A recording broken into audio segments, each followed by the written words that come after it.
The female face of evil in the Washington-Baltimore area may be Betsy Rothstein, but this is the male face of evil. That's him. Look at that charming man, David Zurawik, who keeps getting scooped by DCRTV again and again, and who never ever has the courtesy or guts to admit it in print. Never. Let's see if we get ourselves focused here. There we go. Dave TV! Let's get some light on here. Good morning, everybody. It's Monday. It's Monday, the 1st of August, 2011. Woohoo!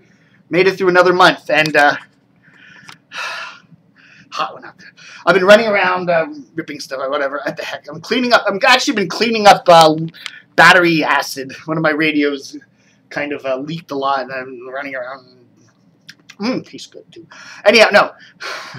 2 weeks ago, what was it, the 19th of July, DCRTV exclusively reported that CBS Radio was going to take the WHFS alt-rock feed and move it from Lanham, their CBS headquarters, up to Baltimore, their Towson, their Baltimore headquarters. We reported that 2 weeks ago, okay? Well, it happened today. Today was the day that happened.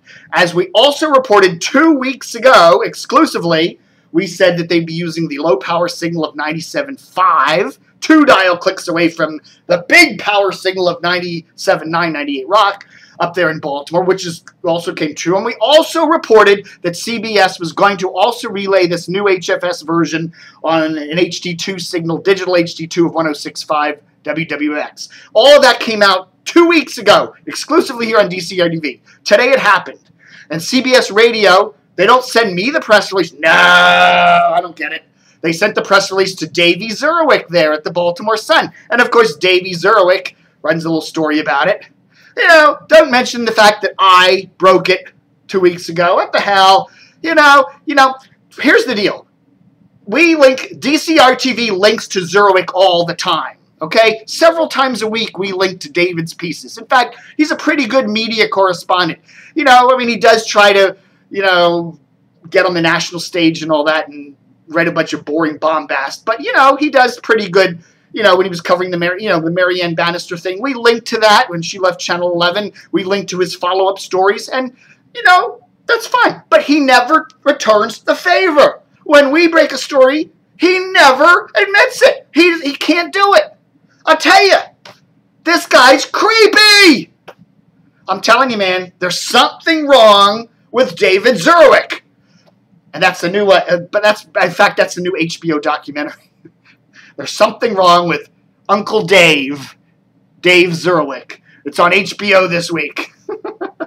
Man, that guy just oozes creepiness. Let's hope that Howie Kurtz doesn't invite. Howie, don't bother inviting David Zurawik on your show anymore. You got Eric Wemple now as your pool boy. You don't need Zurawik anymore. Let him just rot there up in Baltimore. We're writing for a newspaper that looks like a supermarket tabloid. A supermarket shopper. A little narrow paper that, looks like the Safeway circular. Well, anyhow, if you're down here in D.C., which is the home of HFS, this is where HFS was born and raised, at 102.3 in Bethesda, 99.1. This is the main HFS market, okay? This is our radio station. And guess what now? On 94.7, where HFS had been, ain't nothing there, at least at the moment. Maybe they're going to start relaying the signal from Baltimore down here, but as of 12:30 on Monday afternoon, it hasn't started happening yet. So will that just stay dark, or will we at least get the Baltimore version of HFS down here in D.C.? Who the hell knows? I talked to some folks over at 98 Rock who really don't seem to give a rat's ass about any competition. They're again, you've got the new HFS at 97.5, you've got 98 Rock at 97.9 with a much more powerful signal. And they were saying, hey, Baltimore's got 5 rockers. They've got 98 Rock. They've got ZBA, the classic rock station, 100.7. They've got TMD, 89.7, and RNR FM 101, 103.1 with alternative rock, with adult alternative.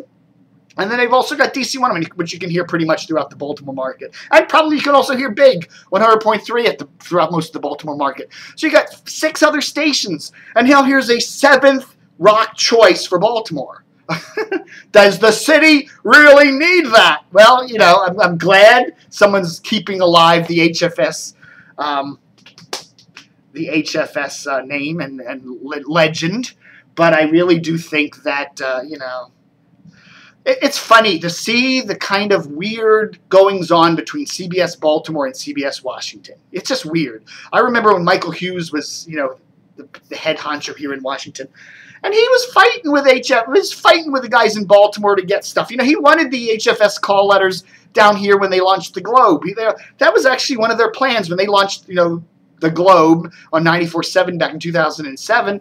One of the thoughts was to get the HFS calls down here, which were slapped temporarily on 105.7 up there in Baltimore, which was a rocker and a talker, you know, a good mix of formats. But anyhow, you know, it was like infighting, and it's funny how these things are, you know, why would Steve Swenson, the new guy here in D.C., the new guy who's heading Washington's CBS market, why would he, you know, just give this away to Baltimore? I don't know. It's kind of a legendary Washington institution in many respects.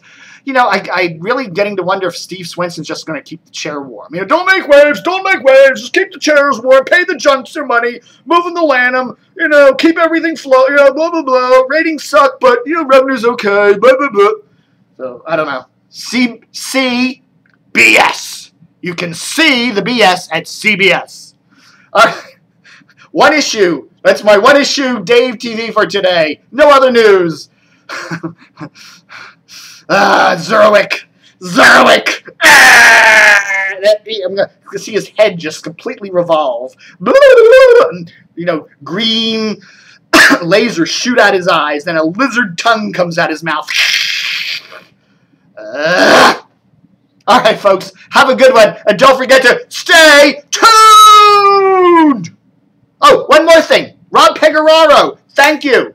Tweeted today that DCR-TV has been one of the major referrers to his website, robpegoraro.com. I forget exactly. It's on my...